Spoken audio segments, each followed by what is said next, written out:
Good morning, good afternoon, good evening, wherever you are. It's breakfast somewhere, so eat up. Welcome to Breakfast with Vinny. Food for thought.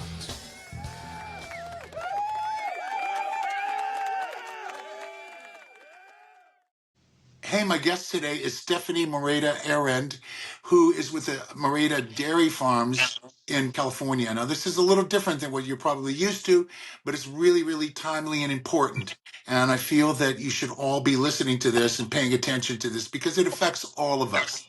It certainly has affected me since I've sort of, moved out of being a city dweller and exposing myself to what it's like to be living rurally and sourcing things organically and seeing what happens in the food chain when you pay attention. So without further ado, I'd like to introduce Stephanie. Thank you for being on the show today, Stephanie. Thanks for having me, Vinny. Yeah. We are in Petaluma.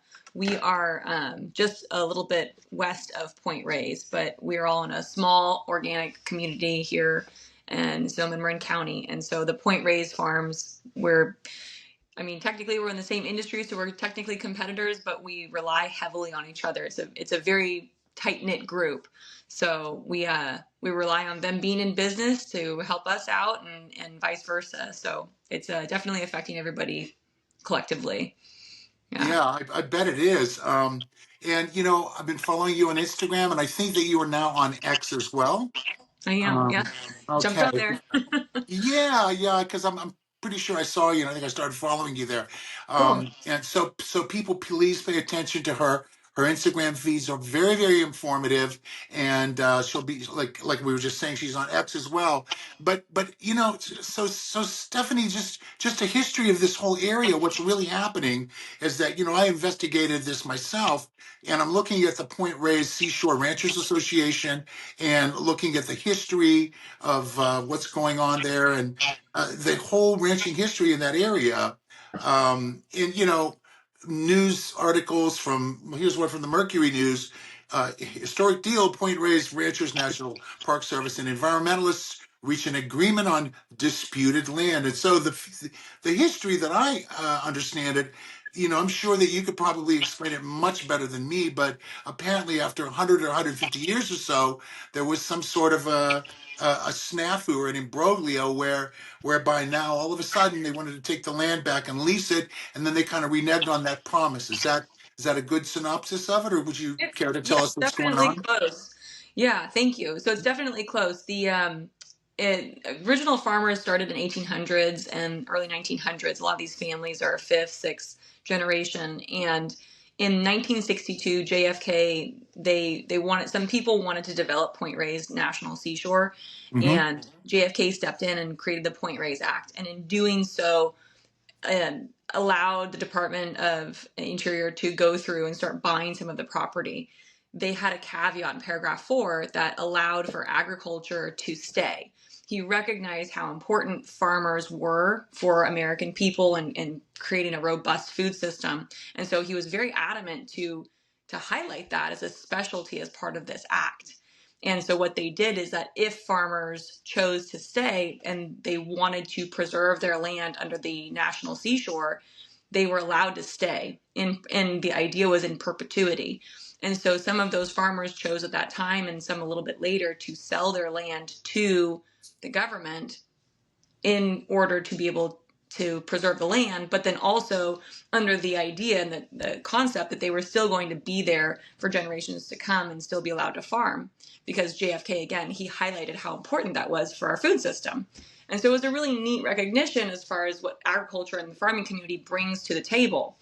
Sure. So that was the 60s and the 70s. Fast forward to 2016, and we have 3 NGOs, which is the Resource Renewal Institute, Center for Biological Diversity, and the Western Watersheds Project, that came together and filed a lawsuit against the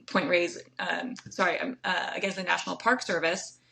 And in doing so, they said, "Hey, we need to change the general plan. You guys are you're not compliant. It's not up to date. We want to see some changes."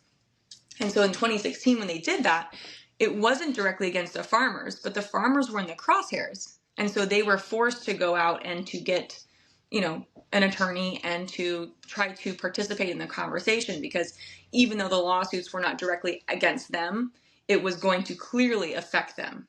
It was a very backhanded deal, which is where the NDAs kind of came into place. And they said, if you want to participate in our lawsuit, you have to sign these NDAs so that you can be part of it.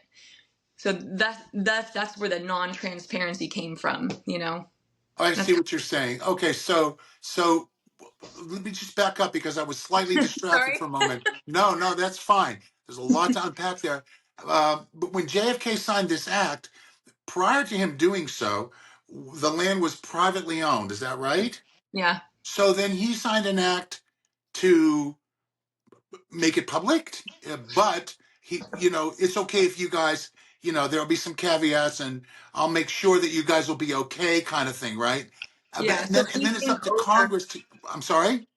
So anything over 500 acres, they were allowed to stay. Okay. And if they wanted to sell their land to be able to conserve it, there were two caveats. And the first was that it needed to be preserved.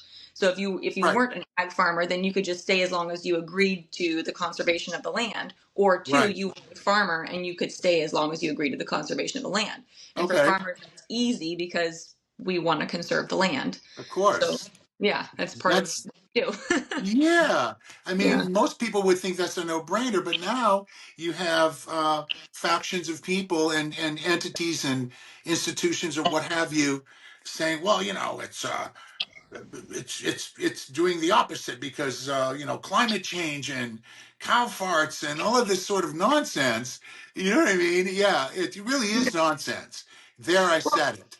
You It know, doesn't take a rocket scientist. no, Like let's compare just what we can observe, right? Like, science is right, about what you can observe. So let's go look at the cow pastures that we have here, and it looks pretty clean, looks pretty, sure, crystal clear skies, nice fresh air. And then you hmm, go into the inner cities of some places and you've got smog, you've got pollution, air pollution issues. I mean, cars versus cows, like you can't tell me that here where we have quite a few animals like that, it's worse off here. And cows are part of the climate solution. I mean, they sequester carbon into the soil. Like we exactly, naturally try and work with the land. Like the whole facade that these NGOs are putting out there, and I like to say to people, when you look at these lawsuits, just because people file a lawsuit and they say that there's detriment happening doesn't mean that that's what's happening. Those are allegations, right? right. And that's the whole piece of this puzzle that I think is just blowing up on the opposite side. Is none of these farms, I've spoken to some of the farmers out there, and all of this is public record. There are no non-compliances in the last decade of water quality issues done by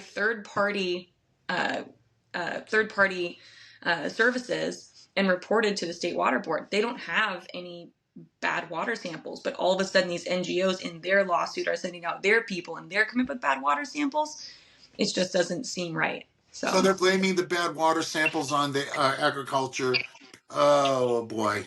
oh yeah, Wow. Yeah. Okay. So I get it. And I mean, it's sort of like, okay, well, the idea that this is being sort of spearheaded by NGOs is also very revealing because Congress really are the ones to sort of make the decision, right? Whether or not, if I understand it correctly, right, that you would be able to have leasebacks on your land, and they're the ones that would grant you permission. And all of a sudden, these NGOs are coming in and with lawsuits, and it just sort of reminds me of a lot of stuff that let's just pattern recognition here. I saw this happening last year in Europe, in Holland. And in fact, a friend of mine, well, when all of that stuff was going on where they were trying to get the farmers to sell their farms, you know, oh, oh yeah. and saying, oh, the fertilizer that you're using is really bad for climate change, and all of this global warming or whatever they choose to use to sort of pin the tail on the donkey. But and I was talking to a friend of mine in England who is an apolitical friend, apolitical completely. He Yeah. said, "Yeah, they're just basically bribing these people to sell their land, their farmland, even in there." He told me that, and so it's very, very telling. And also, I noticed that, I mean, I was looking at this last, before I was even aware of what's going on up there in Northern California. I remember hearing about this where they were doing that in Oregon. It was, yeah, where there was this whole thing about, I have it right here. Oregon urgently shuts down small farms en masse. And I sort of reinstated this web search to see if there was any sort of updates on what's happening there. And there hasn't been. There hasn't been any updates to show me that there's been a reversal at all. Oregon shutting down small farms, quote, to protect the people. And then they're talking about water supply to the point where, they were even saying that if you had a certain amount of land, above a certain amount of land, that was kind of really inconsequential, like three-quarters of an acre or something. Like, I don't remember the exact measurement. You can't grow your own food, and I'm thinking, so yeah, so they're doing that there as well, and then I find out what's happening up there up north with you guys, and it obviously seems to be a pattern, It's to me. happening everywhere. Yeah, it's in Oklahoma and Idaho. I mean, that's one of the Idaho big as well. things. Yep. And it's one of the biggest things. I get a lot of people saying, oh, this administration, that administration, this Republican versus Democrat. And I think that's one of the most important things. This has nothing to do with politics. This is like people versus food. Like, do you want to have good quality local organic food? Why are we closing some of the smallest farms in the United States? Like, and that's it. And we need all farms at this point, like large and small. Like, we're getting to Right. a point where our food system is going to be heavily constrained. And there are companies with a lot of money backing them working on solutions like 3D printed meat and lab manufactured milk and things like that to deal with the food crisis. And we're on the cusp of it. And I don't think people realize how detrimental it is. Sonoma and Marin County and these farms that are being shut down collectively before they shut down, we supply 80% of the organic milk in California. And we just lost 6 dairy farms in Marin County. And that's huge. And I don't think people realize how much we're actually losing of good quality, organic, multi-generational, small family farms that are probably some of the best stewards of the land. And when going back to talking about the NGOs and what's happening with that, it's a cookie cutter thing. And in 2016, when they filed the first lawsuit against these farmers, essentially indirectly against these farmers, they resolved that lawsuit and they came up with a new general plan, and everybody agreed to do what these NGOs wanted to do. And Did you once say 2017, Stephanie? 2016, 2016. yeah, Gotcha. 2016, yeah, it was. I have it right here. It's February 10th, 2016, I see and it. they filed it against the National Park Service back then. And when they did that, they came up with a solution. Everybody agreed and got on the same page. Well, then fast forward to 2022, they came back and they said, well, we don't like how it's working because their plan wasn't working. And so then in 2022, they said, we want to put more strict boundaries. We want other things. And the farmers were like, if you do that, we cannot exist. It's not going to work. And therein lies the problem, right? And it's just one of those situations, I think, where people are utilizing our legal system to get alternative motives and strategies. Oklahoma just had an instance where there was a farmer that had a 99-year lease and they got pushed out because they said that they needed, based on EPA standards, they needed to save the desert tortoise. And then after that happened, fast forward 2 years from there, a huge developer comes in and now they're bulldozing the entire plot of land. So there goes the desert tortoise, but someone's building a multi-million-dollar, hotel or whatever it is, and that's what's happening. So Oh yeah, yeah, but I'm sure they're probably relocating them or building some luxurious habitat for them. Yuck, yuck, yuck. yeah, Yeah, it's very hypocritical, and I wonder how many people who just blithely go to Whole Foods or whatever store, Sprouts Market, and just go, okay, I'm going to buy all my organic stuff, and then all of a sudden there's a problem with it. I don't know how many people who just take these things for granted, realize what it's like. I mean, I grew up in a rural environment, and we used to buy our milk from the local farm. I'd see them, with milking the cows, and it would just come out on this belt. We'd get it in bottles and to take the milk back. And even here, moving out of Los Angeles, living in a more rural environment, I'm surrounded by organic farms, and we know exactly where we can source everything. And it's a very comforting feeling because I can tell the difference. My wife cooks really great. And so we source everything. We know where it's coming from, to the point where if we go out to restaurants and we're not careful, we feel it and we start feeling ill. And it Oh, just goes to show you what happens if your body is desensitized to bad food sourcing. And yeah, this is so important. I can't What you said, that the percentage of organic milk that amount of farms provides. Not only that, but real empowerment comes from decentralization. It really yep, does. 100%. There's no ifs, ands, or buts about that. I don't care what side of the political fence you're on. It's just the truth. Otherwise, you're just relying on what you're being told, by whomever, by experts, and yeah, sorry, but we've been failed by them. And the other thing is that it obviously looks like another reveal of corporatocracy just taking over. Like, Absolutely. here's a new administration, and yes, I understand that the federal government is a leviathan and it moves very slowly, and there's a lot of bureaucracy and yada yada yada, but still, you would think that there would be some talk of things being on the table where our representatives, our elected officials, would be trying to say, hey, wait a minute, what are you doing? You can't do this. You You would just think can't. that. You You would think. think that. And it started with Congressman Huffman was helping in the very beginning, but then something switched. And then Yeah. all of a sudden things moved in this opposite direction, which got rid of 12 out of the 14 farms. And so now we've had this amazing social media push, and the word has really gotten out there, which is fabulous.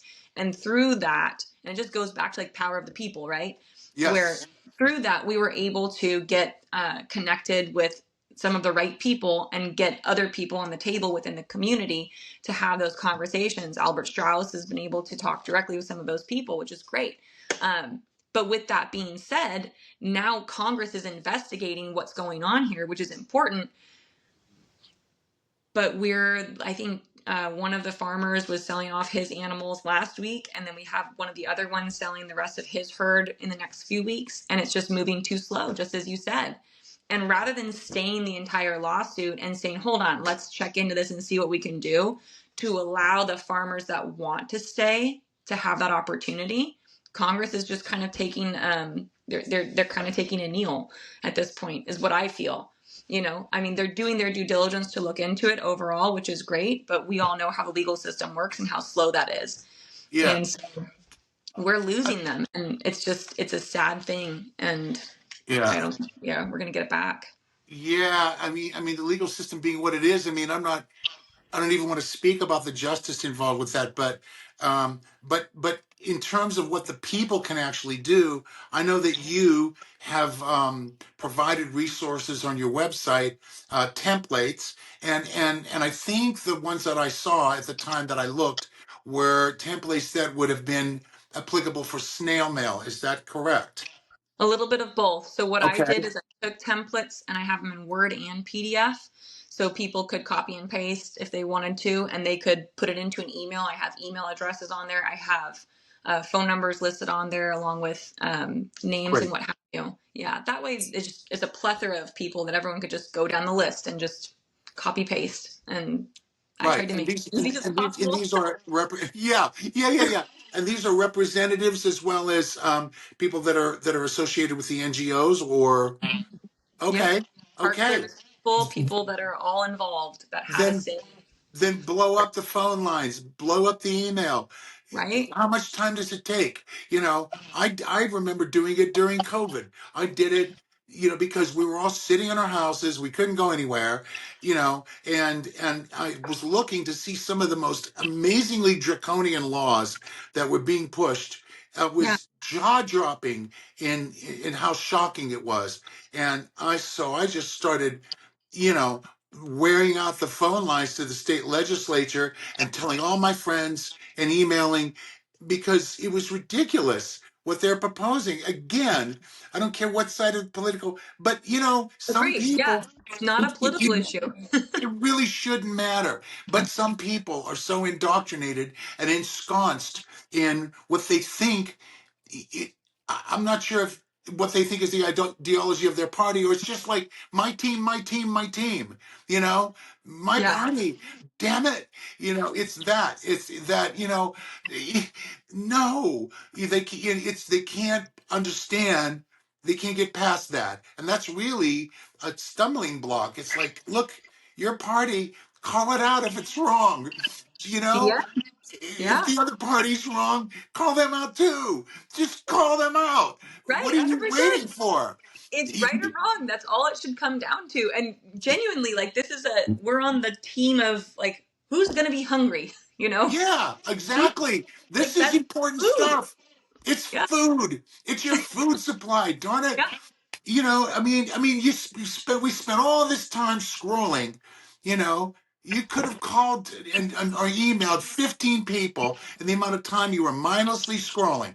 And so just remember that, and just take a few minutes to do that, and it'll help. See, and the other thing is, and we have to do that. We have to do that now. Apparently, there's a new a chairman or CEO or ringleader of the WEF now, and Mhm. he has been quoted as saying that water really isn't a right, really. It's not really a public right, something of that sort. And I'm Right. paraphrasing this, but there's video evidence of this. I saw it circulating on social media. And I'm thinking, who are you to say that? If you are going to be making those decisions, and your minions and your organizations and people of your ilk, in other words, disguised as do-gooders, and you're going to cripple governments, then Houston, we have a problem, Well, they've been and working on that for a long time, and they're yeah, trying to. I think that people are just not understanding how much is happening behind the scenes to gain control over our right. entire food, water, shelter. That's what we need. And Well, like I think like 75% of mortgages are owned by like three different companies. Our food system is being slowly, strategically, and methodically shut down. yeah, Whilst we're having 3D printed meat and lab manufactured milk and dairy products being created, and and then on top of that, we have the Chinese government coming in and owning and buying some like farmlands and what have you. Like, if you're going to take over a country, and I don't want to get too conspiracy theorist on this, but like, you're going to take over, that's an amazing war tactic. Like, let's give props in that regard. Like, this is very intelligent on someone to be able to come along and like gain control of food, water, and shelter. Like that's what's happening. And oh, we, the people, absolutely. No, you can say that, because I'm right with you on that. It's like, it's not about being racist, or as some, having some sort of phobia against a particular type of human. It's about the mechanisms that, the sort of clandestine mechanisms that are being done in service of a government that is, one could say, hostile to us, or wants to sort of dominate. yeah, Look, it's no different than throughout history. People competing and warring over land and trying to dominate, and expansionism, and this is nothing new. But we have to recognize what you said. It's like, yeah, you have these factions that are buying up farmland, and quite frankly, it's been exposed that a lot of it is very close to some very strategic installations of ours, military bases, and all sorts of very sensitive places. It's like, why would you want to do that? Why right. would you want to buy farmland? Who's selling all this farmland in the first place? Well, they're not Who selling it is? half the time. I just saw a statistic yesterday from the California Farm Bureau where they're saying 55% of farmers are on the verge of bankruptcy. Like, farmers are not, we are not wealthy. It's not a wealthy profession. It's not somewhere, Yeah, it's not like tech. You don't go into it and become a billionaire, right? That's not what happens. In right. farming, like, it's the benefit of being a farmer is living a quality life outdoors in and amongst nature, right? That's what you get back from that. And for many of us that are in farming, it's something that's passed down. That passion, it comes with how you're raised and what you participate in your life, and you get this inherent responsibility over the land and or your animals or whatever. And so that's what is ingrained within us. But someone from the outside, very few people look at being a farmer and they're like, oh, I want to work 24/7, 365. That sounds great. Like, no, like people don't want to do that. You can go make way more money going into tech or some kind of trade or what have you, or becoming a lawyer or a doctor, and you can Or an put in that. influencer. Yeah, or an influencer, right? Yeah, that too. How do you pay to do that? I know. I'd love to learn. But Yeah.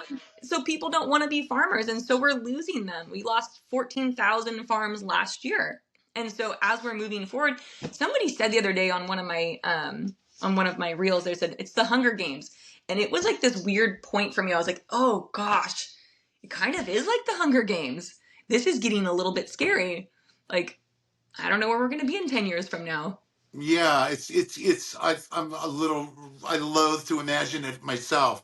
But the problem of people not wanting to be farmers, I'm not sure what's influencing people's decisions to do that, because it makes me think that, you know, maybe there's just a normal thing of, kids reaching adolescence and they want to go out and explore. Hey, we want to go to the big city, or we want to do this. But now there's outside influences with social media, and it's kind of, you're getting bombarded with, who wants to work? I made $20,000 this month just listening to Audible books. I'll show you how to do that, Right. or this kind of stuff. And we're just constantly inundated with this sort of that, Right. and I think that, I wonder whether or not the Amish have that problem. You Oh, know, yeah. I'm sure that they're raised in families in loving environments, and they don't have that kind of outside influence poisoning them. Yeah, I will use that word. And so they want to just continue in that tradition, and of course the pushback from the outside influences is going to try to knock all that down, and anything to divide the house so it cannot stand, anything. And that's, I'm convinced beyond a doubt that there are external forces purposely doing this, in order to cause this division, to basically erode our society. I mean, I think 100%. that in a lot in a big picture way, the whole West is under attack in that sense. 100%. Absolutely. Yeah, but California is the number one like agriculture state in the United States. I mean, we yeah, we create and provide so much food here, sure, and we're in a situation where we're constantly being divided and then struck down. And what's happening to Point Reyes is just simply the tip of the iceberg in that respect. I hmm, know of several other lawsuits of similar types of NGOs going on against farmers, and it's happening strategically, methodically across the board. And some of those lawsuits are coming directly from animal activists organizations that yeah, their end goal is just to shut them down. We had a very long-standing dairy farm in Sonoma that we lost hmm, a couple years ago. That was a direct action of an NGO, and they sure, never had any same thing, no non-compliances at all. They actually sampled their water and figured out that their water was coming out better on the downside of their stream. So their farm was actually doing better for the water than what they had originally asserted. But they hmm, bled them dry, and almost $1 million in legal fees later and a settlement, they couldn't afford that, and they had to shut down the entire farm. And that's what these people want. And so we're losing people because our legal system is broken and because someone is after it. sure, absolutely. And they have a lot of money behind them, in order to continue this kind of litigious activity. Um, yeah, these NGOs, one of them you were mentioning, and I've seen, you and I have spoken before, and I looked at some of this stuff, and I'm thinking how craftily it was done, in a sense of, protecting animals, and it's going to pull at your heartstrings, and all of that kind of stuff. really is the way they do it. It doesn't have anything to do with responsible agriculture and farming, and it It has doesn't even have anything to. It has nothing to do with the Tule Elk. Like that was their big motivating factor to get some other people on their side to say, let's save the Tule Elk. Well, I'm going to throw this in the mix here, but the Tule Elk, okay, great. Let's say that they're saved in Point Reyes. Simultaneously, Newsom is shutting down the Potter Valley dams, and when Lake Pillsbury goes away, it's going to destroy the water that for all the Tule Elk up in Pillsbury. So we're going to lose the Tule Elk up there. We're going to lose that water source, that infrastructure, and then simultaneously, they're also trying to dam up the Sulajuli Dam in Marin County, which happens to benefit Huffman as well. So we're losing water here, and then we're going to flood this area, which also gets rid of farmers. The Potter Valley dams being deconstructed also gets rid of farmers, and then Point Reyes also gets rid of farmers, but saves the Tule Elk. But Potter Valley destroys the Tule Elk, and then we get rid of more farmers to make up the difference for the water that we're going to lose in Potter Valley. Like, this is all happening right now at the same time, this little triad of things. Like, it's just, what are we doing, guys? Like, we're losing farmers across all three of those instances, and we aren't saving Tule Elk between the Potter Valley and the Point Reyes issue. Like, and also the Tule elk aren't going to do as well on the point anyways, because Tule elk naturally graze behind larger herbivores. So like in nature, Tule elk graze behind bison, and the cows actually act like bison. And so without them, they're just the soils and everything, and the grazing for the Tule elk aren't going to be as beneficial. So it's very interesting of how they've kind of created this entire facade. Sorry, I just threw a lot at you. Yeah. No, that's okay. That's great. Throw it all out there. Throw it at me and throw it at everybody that's watching and listening to this. Everybody. And because anything that will add to the impetus to fight back as the people in en masse is good. Any kind of information that will stoke the fire to fight back, put it out there. Yeah, I hope it does. That's kind of the goal. Yes. And so some of the latest developments, good, bad, or ugly, can be found on your Instagram feed as well, right? I hope so. Yeah, I try and put Yeah. it all out there. Yes, absolutely. I will make sure that all of that information is listed in the description so that people know exactly where to find you, wherever this reaches, and yeah, and hopefully I think that we as the citizenry should feel good if we can celebrate victories as a result of this.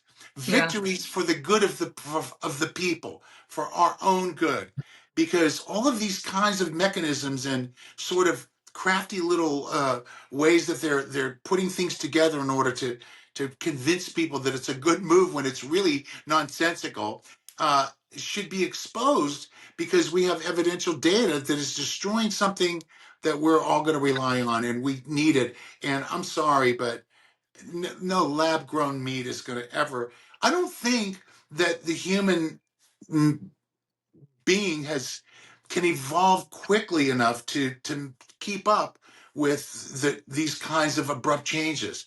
And I don't think that these abrupt changes in trying to create this kind of 3D printed meat or lab created meat, or we don't know enough about any long term effects.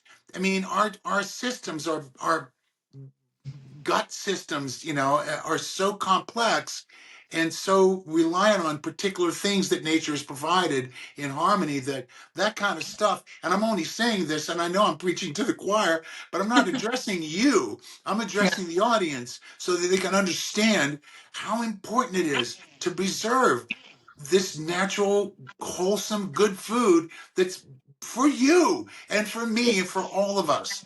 And to just stop scrolling for 10 minutes and right.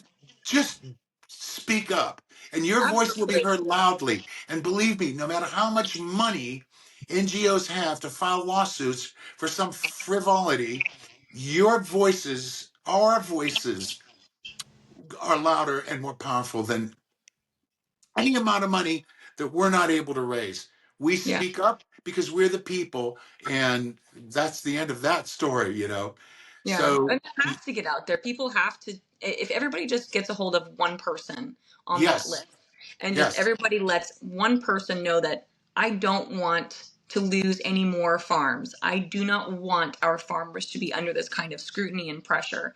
Please help stop this type of behavior from NGOs against farmers. yeah, Because it's not about NGOs versus farmers at this point. It's about NGOs versus our food system, and that's a collective American citizen and global human being thing that we need. Like, we feed so many people, and we need to protect that. Like, we're gonna lose it. So there you everybody, go. get a hold of one person. Yes, Right? amen to that. Yeah. Amen, Stephanie. Yeah, right on. And I can't thank you enough. And for everybody, please follow her. I will post all the links and take heed to what she's saying. It's believe me, it's affecting all of us. And you know, I don't think that any of us want to find out the hard way when it really hits home in a way that we'd rather it not have to hit, or it doesn't need to. So, yeah, let's stand up and fight for this. Thank you, Vinny, for having me on, and I'll do my best to keep the information flowing and try and get everybody moving in that direction and make it I as will. simple as possible to get a hold of people. I thank you so much for your time. I appreciate it so No, much. I thank you as well, Stephanie. All right, God bless, and thank you everybody for tuning in. Thank you. Thank you. Thanks for listening. Stay tuned for the next episode of Breakfast with Vinny.